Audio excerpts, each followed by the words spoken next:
Hola, soy Daniela Coronado, estudiante de Psicología en la Universidad de Yacambú. Y hoy les voy a exponer sobre la Venezuela rentista. Pero antes de conocer qué fue lo que sucedió en dicha época, que comenzó desde las primeras décadas del siglo XX hasta la actualidad, es necesario comprender el significado de la palabra rentista.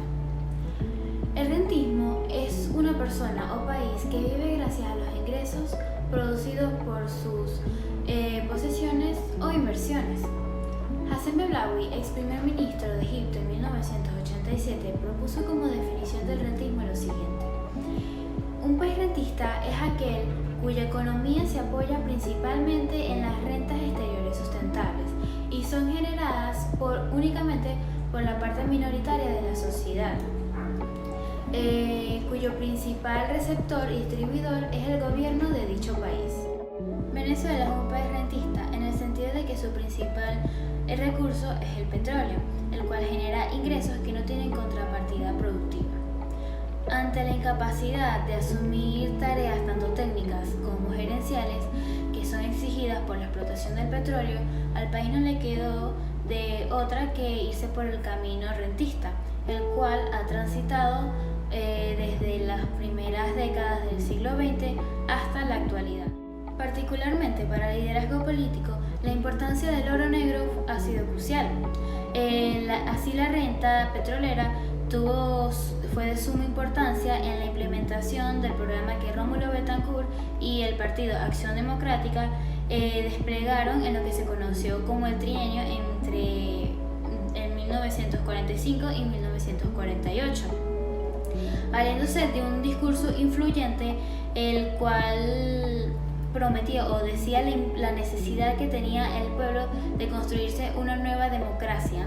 Y este discurso fue escrito principalmente por Betancourt, el cual prometía la redención del pueblo y además la puesta a su servicio de las riquezas que fueron arrebatadas por la avidez de las empresas extranjeras. La reforma de la Ley de los Hidrocarburos de 1943, mediante el cual la nación aumentó de forma fabulosa los ingresos por el concepto de renta, permitió al gobierno ampliar el gasto social.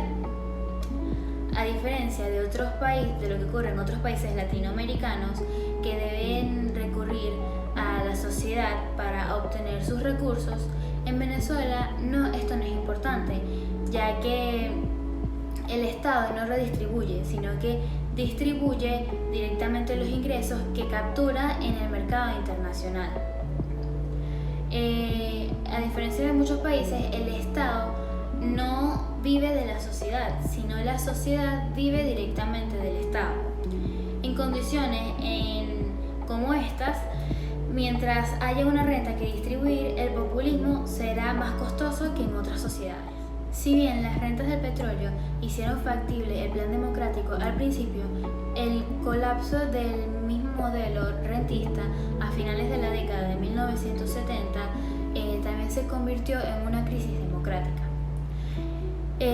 Ahora, el periodo del gobierno de Carlos Andrés Pérez, desde 1973 a 1978, desembocó en el colapso del modelo petrolero rentista a partir de dos elementos. El primero era la pérdida del dinamismo de las exportaciones, al tiempo que paradójicamente crecían los ingresos gracias al boom mundial de los precios del petróleo de los 70. El segundo es la crisis de la siembra del petróleo, es decir, la incapacidad de sostener el proceso manufacturero ante la extraordinaria abundancia de renta, lo cual distraía los recursos hacia actividades terciarias conectadas con el consumo y no con la producción.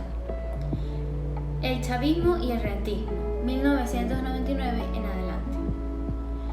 Hugo Chávez llegó al gobierno venezolano sobre esta crisis y al montarse en el poder, en vez de solucionar los problemas que habían, exacerbó los rasgos más negativos que tiene este sistema económico y le sumó, además de todo, un manejo del poder populista que, muy lejos de mejorar, lo que hizo fue deteriorar en gran manera la calidad de la democracia en Venezuela.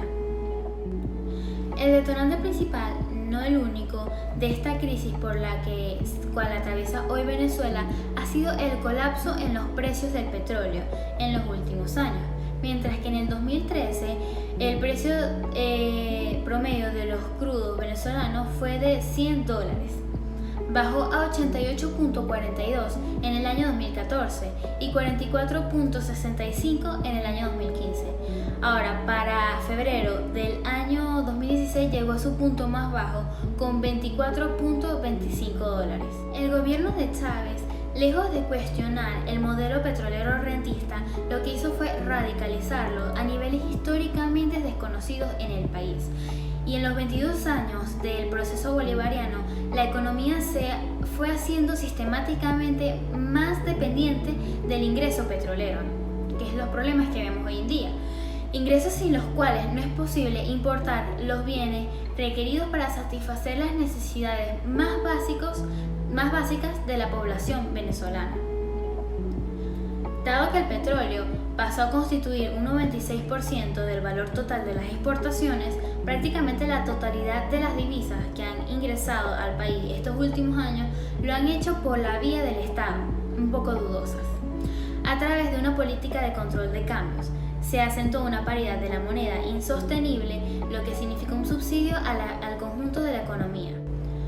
Edgardo Lander en el 2016 dijo unas palabras que me llamaron la atención. Cito textualmente: en la época de las vacas gordas, todo el ingreso fiscal extraordinario se gastó, incurriéndose incluso en elevados niveles de endeudamiento. No se crearon fondos de reserva para cuando los precios del petróleo bajaran. Cuando estos colapsaron, sucedió lo inevitable. La economía entró en una profunda y sostenida recesión, y el proyecto político del chavismo comenzó a hacer aguas. Hay un desabastecimiento total, generalizado de alimentos, medicinas y productos del hogar. Las familias venezolanas de hoy en día tienen que pasar cada vez más tiempo recorriendo establecimientos y haciendo colas inmensas en la búsqueda de alimentos que no estén más allá de su capacidad adquisitiva. Se está produciendo una reducción significativa en el consumo de alimentos por parte de la población venezolana. De la situación en la que la FAO, que es la Organización de las Naciones Unidas sobre la Alimentación, hizo un reconocimiento de progresos notables y excepcionales en la lucha contra el hambre. Basado en datos hasta el 2013, señalando que había una proporción de menos de 6.7% de personas desnutridas, se ha pasado a una situación de crecientes dificultades para obtener alimentos y donde el hambre se ha convertido en un tema de conversación cotidiana. Hoy en día, las encuestas registran que es cada vez mayor el número de familias que ha dejado de comer 3 veces al día, incrementándose incluso el porcentaje de familias que afirma que solo comen una vez al día. De acuerdo con la encuestadora Benebarómetro, una gran mayoría de la población, que es el 86.3%, afirma que compra menos o mucho menos comida de la que solían comprar antes.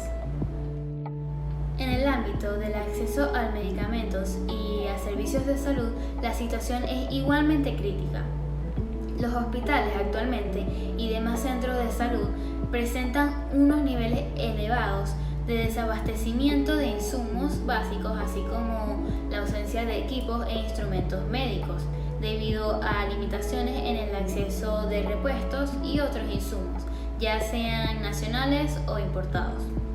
En los hospitales y los centros de salud es muy común que solo se puedan tratar a los pacientes cuyos familiares puedan llevar o aportar los insumos y los alimentos requeridos. Son frecuentes las suspensiones de operaciones hoy en día por falta de equipos, insumos o hasta el personal médico. Tristemente, los pacientes que requieren diálisis no reciben tratamiento. Medicamentos para tratar enfermedades tales como la diabetes, la hipertensión y el cáncer escasean severamente, incluyendo los medicamentos más básicos y los equipos para tratar a pacientes con coronavirus. La situación más frustrante que vive el pueblo venezolano hoy en día es que el gobierno no reconoce la posibilidad de que el país esté entrando en una emergencia que requiera de una asistencia desde el exterior. Por una parte, no lo hacen porque esto sería visto como la admisión del fracaso de su gestión.